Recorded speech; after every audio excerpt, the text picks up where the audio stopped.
Assalamu alaikum, this is Moeed Pirzada.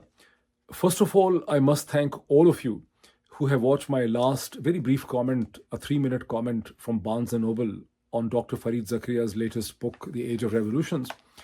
And not only that, several thousand people watched that small brief comment, but more than 800 fresh people, new people have joined the channel. So I'm grateful to all of you for watching, for commenting, and for joining this new channel. My second point is that I would request once again that if this channel resonates with you, whatever I'm going to say, and I'm going to say some very interesting things today. So you must join me on this channel. This channel is like a journey in which I want you to join me. This is a journey of self exploration, of consciousness, of finding answers. My goal is not to impose any particular point of view or perspective. My goal is to bring different, very different kind of perspectives. You can choose your own perspective. You can fight with those perspectives. You can reject those perspectives. But my idea is this, that those different perspectives coming from different cultures, different value systems, different religions can help you to think on some of the issues you might not have been able to think or might not have thought of thinking. So I have several points in my hand. So let me go one by one. In the last video, Dr. Fareed Zakaria's book, The Age of Revolutions, most of the people subsequently commented that they would like me to offer a more detailed analysis of the book, a more detailed comment on the book once I have read through the book. But some of the comments were very interesting, very strong, very provocative. And those comments argued that Fareed Zakaria is a waste of time. Why I'm following Fareed Zakaria or trying to promote or publicize Fareed Zakaria. Am I trying to get something out of Fareed Zakaria? Am I trying to get into Fareed Zakaria's program? In the first instance, I mean, there's no chance of me appearing in Fareed Zakaria's program. I met Dr. Fareed Zakaria a long time ago in London in a Waterstone when he was doing his book signing or his book inauguration or talking about his book, The Rise of Illiberal Democracy in London. There's a large Waterstones. Many of you who live in London must be familiar. There's the largest five-storied Waterstones near Piccadilly, I think. So I met him there. I had a long conversation with him as well. But that's a long story, long short. Some of these comments basically say that Fareed Zakaria is not original, is not bold enough, is very pro-establishment, is very compromised. I mean, some of the people have also texted me on WhatsApp. And then they have offered a comparison. They said if you want to follow someone, you should follow John Mearsheimer, the American realist, the professor at the Chicago University. As if assuming this thing, as if I'm not following him, as if I'm not reading him, I can show you a screenshot of my Kindle that I have almost all the books of Professor John Mearsheimer. I have not read all of them, but I have read most of them, and I've read chapters. And I'm perhaps the only Pakistani TV anchor or media person that has often quoted from John Mearsheimer in some of my Urdu vlogs. I have shown his clips. I have quoted him, so I'm familiar with him. But my argument here in today's video is Fareed Zakaria or someone like Fareed Zakaria can never be John Mearsheimer. He can never have the voice of John Mearsheimer. Now, why it is so? It's very provocative. And let me explain why. Who is John Mearsheimer? John Mearsheimer is a professor of political science. He's head of the department at the prestigious University of Chicago. He's best known for his book, along with the Harvard professor Stephen Waltz, The Israeli Lobby in the US Foreign Policy. He's also considered to be the founder of a very innovative school of thought called as offensive realism. He's not only one of the greatest living scholar of realism, but he's also a founder of offensive realism and is very respected and known for that. His last book, which I have in my Kindle, which I have been reading through, I have read some of the chapters, The Great Delusion. This is actually a critique of the American liberalism in foreign policy. This is a comparative analysis of three isms, as he says: the nationalism, the realism, and liberalism. And he criticizes the American approach and the foreign policy of liberalism, and he thinks and he argues that the American liberalism, which is based on the assumption after the end of the Cold War with the Soviet Union, with the collapse of the Soviet Union, that United States or America can shape the rest of the world in its own liberal shadow or liberal image, and many other countries can be turned into liberal democracy. And then he offers a critique that this American thinking of the liberal foreign policy had serious limitations and flaws. And of recently, you also have seen his very aggressive criticism of the US foreign policy approaches towards Russia, towards China, and especially on Ukraine. Who is Fareed Zakaria, on the other hand? So Fareed Zakaria carries two very difficult identity burdens as compared to the John Mearsheimer, who was born in United States, who's born in New York, who's born in Brooklyn, with German and Irish ancestry. Fareed Zakaria brings two very troubling identities into United States. One is the Indian, the other is a Muslim. In fact, Dr. Fareed Zakaria has the troubled identity even within India, more trouble than I have, who's forced to live in exile in United States. But my identity within Pakistan is not troubled. Fareed Zakaria carries a troubled identity within India of being a Muslim intellectual, and he carries a uniquely troubled identity of an Indian Muslim, an outsider within United States. So, born into his parents Rafiq Zakaria and Fatma Zakaria were very prominent Indian intellectuals into politics, into literature, into publication, but nevertheless a Muslim identity in India. I think the success of Fareed Zakaria within United States is that he has not been compelled to become Fadi or Zak or Zaki, and he carries his name and identity, Fareed Zakaria.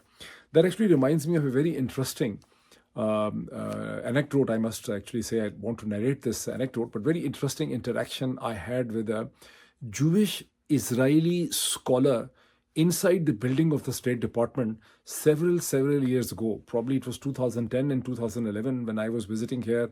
Dr. Aisha Siddiqa was also there in the same. I remember in the lunch, I just thought of that. And I met this Jewish Israeli scholar who was very interested in Pakistan and Islamic world Muslim issues. And when we were talking during the lunch about his works, I said to him that why don't you, and he was living in Israel, but off and on he was also in the US. And subsequently, I also took him briefly in one of my programs in Dunya News. He was in the US and I was able to compel him to call me from the US because, from Pakistan, we can't call Israel. So when I was talking to him, I said, why are you not living in the US because of your work? He said there are limitations, there's an issue of acceptability. Now, mind you that this Jewish Israeli was a man with a very heavy East European accent. And he said, I have issues of acceptability and limitations. So I said, no, America is a melting pot. I mean, I still think it's a melting pot. And in those days, I used to think it's even more of a melting pot than I used to think now. So I said, it's a melting pot. People can merge. There's a lot of acceptability. And then somehow or the other, I gave him the example of Fareed Zakaria that, look, at that time, Fareed Zakaria was probably the managing editor of Newsweek or editor of the Newsweek, and also had published at least 2-3 books at that time, 2 books at least, 2 or 3 books. This is his 5th book, The Age of the Revolutions. So he says to me that his wife must be a mainstream American. I didn't know about his wife. And I said, and what's the significance of that? I subsequently checked and I found out that his wife, Paula Throckmorton, is a mainstream American, Paula Throckmorton. I will show you a picture. I'll show you some profile as well. She's a very successful jewelry designer and maker. So she is not a sonar kind of goldsmith jeweler, but she has done her MBA in marketing and finance or something from Harvard University. But she designs her own jewelry and she also runs some workshop on yoga and meditation. Very successful in her own right. And so I said, what's the significance of this vice thing? I mean, I was looking at his face. And he said that, wife or the husband from the other culture invites you and takes you into that culture, then it makes you part of that culture. It lowers the barriers of entry. It opens the doors and brings acceptability. So without knowing that Fareed Zakaria's wife is an American mainstream, which I subsequently found out, he just basically said that his wife, he said, when I described him the background of Fareed Zakaria, he said Fareed Zakaria's wife must be a mainstream American, which I found out subsequently that's true. And I told you. Now, identity is a very important issue in politics and society. And I'll show you the image of a book of Francis Fukuyama, which a few years ago he wrote a book by the name Identity. If you are interested in books, you must actually try to read through the book. It is not important to read the whole book. It's important to read first few chapters, last chapters, middle of the book. You can quickly go through the book. You don't have to read a book line by line. Otherwise, there's so many interesting, innovative books that you just can't read. I mean, every year there are hundreds of thousands of perhaps new titles. Now, there are some more points about this identity issue.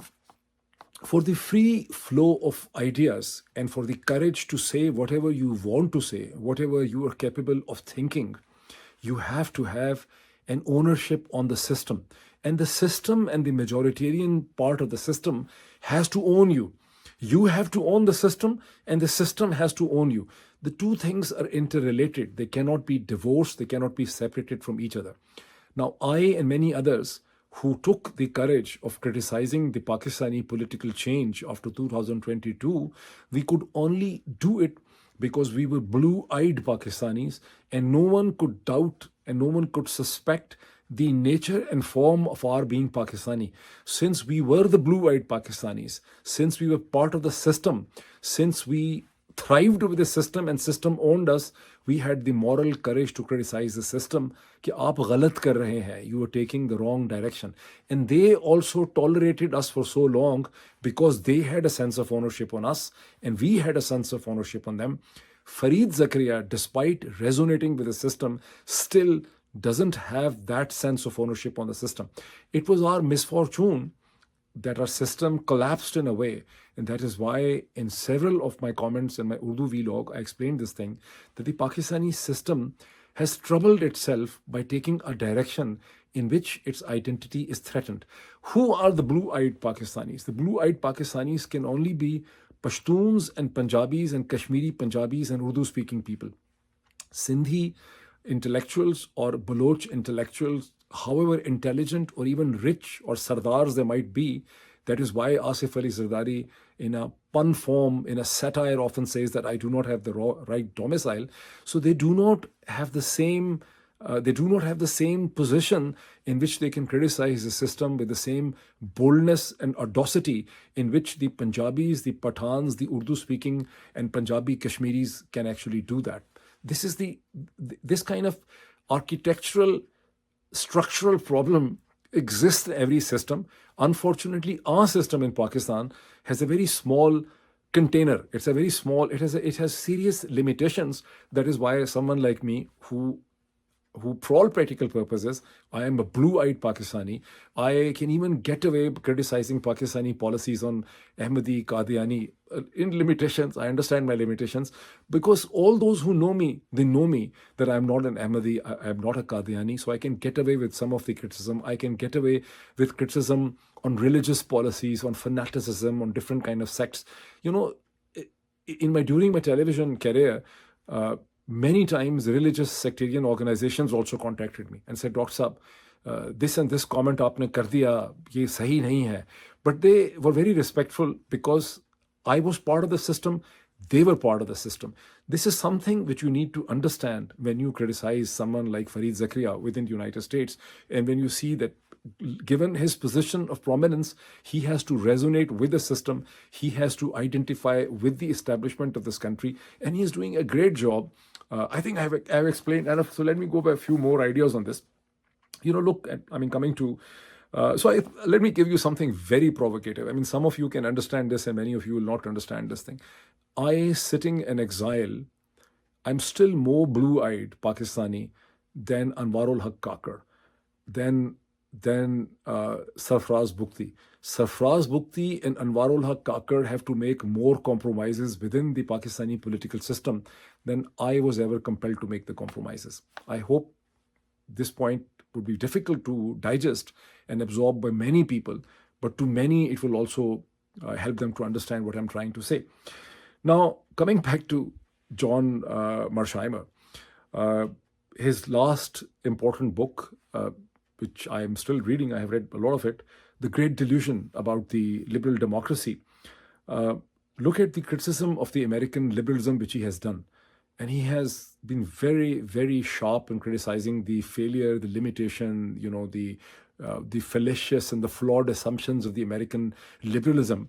But at the same time, this great realist of the American system exists and has the freedoms within the American liberalism. If the American system, and he admits that the American system is very liberal. If the American system was not that liberal in terms of bearing and tolerating the criticism, then something like what John Mearsheimer has been doing was not possible. You know, if you especially look at, in the last several months, his criticism on the Ukraine foreign policy. No, it's not this that they are not, eyebrows are not being raised. Many Americans are very upset on John Mearsheimer's, criticism.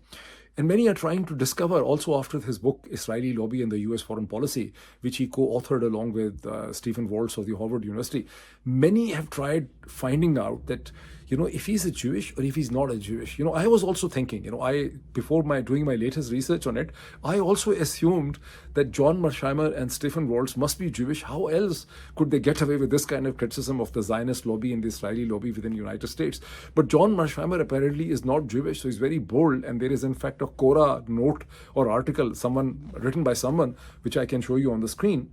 Just two more points. While the American system would not allow Fareed Zakaria to become John Mearsheimer, the system still has so much depth that many of us can self-actualize, discover ourselves, become something in terms of thinking. Now, thinking and expression are closely interlinked. If you're not allowed to express in a system, just like in case of Pakistan, you cannot even think much. Now, it is not generally understood. And the expression is not only the expression that takes place on a YouTube or Twitter or a television program or a university conference or seminar. The expression starts from the street, from the home, from the school, from the tanur, from the college, from the university. If in a system, in a society, you're not allowed to express yourself freely, every time when you want to say something, you're looking over your shoulder, you're afraid, you are checking yourself, you are conscious of yourself, you are second guessing yourself. As for instance, how many Pakistanis in Punjab, especially in Punjab or anywhere in Pakistan, might be thinking that, the treatment we mete out to the Ahmadiyya and the Qadiani is not necessarily the right treatment. And perhaps we should be more tolerant towards them. We should be more tolerant towards many other dissenting point of views. But they cannot openly say it. When you cannot say things, when you cannot debate the ideas, when you cannot disseminate the ideas, the thought also starts to die. In India, the thought is also being suppressed, but Indian container is much bigger. That is why someone like Arundhati Rai, the author, can still live in India and look at her criticism of RSS and BJP. And by the way, she's quite silent for the past number of months. Anyway, my last point is this, that I think that the American system is, since it's very liberal, it's very creative. There's so much creativity within the United States. What I don't understand is that what will happen with the huge success of the Chinese system. Well, China is an authoritarianism. How the creative thought is taking place inside China. My prejudice and bias is that American system is more creative. But the Chinese system is also showing a lot of creativity, a lot of originality in terms of product and services. My bias is this, that ultimately China cannot succeed against United States, because United States system, unless it's destroyed from internal political confusion or chaos, which is quite possible given the chaos and confusion within American politics, but unless the American system gets weakened from within, the Chinese system cannot succeed against the American system. This is my fixed belief. I do not know the right answer. I want to do research on Chinese system. I might travel to China to understand more about the Chinese system. But many of you who have some experience of China should comment on this. And once again, I'll request that if these kind of ideas, free-flowing ideas, resonate with you, these provocative ideas, these dangerous ideas, these insolent ideas, maybe insulting ideas, they resonate with you, if you can bear these ideas. So join me on this channel, Iconoclasts. Thank you.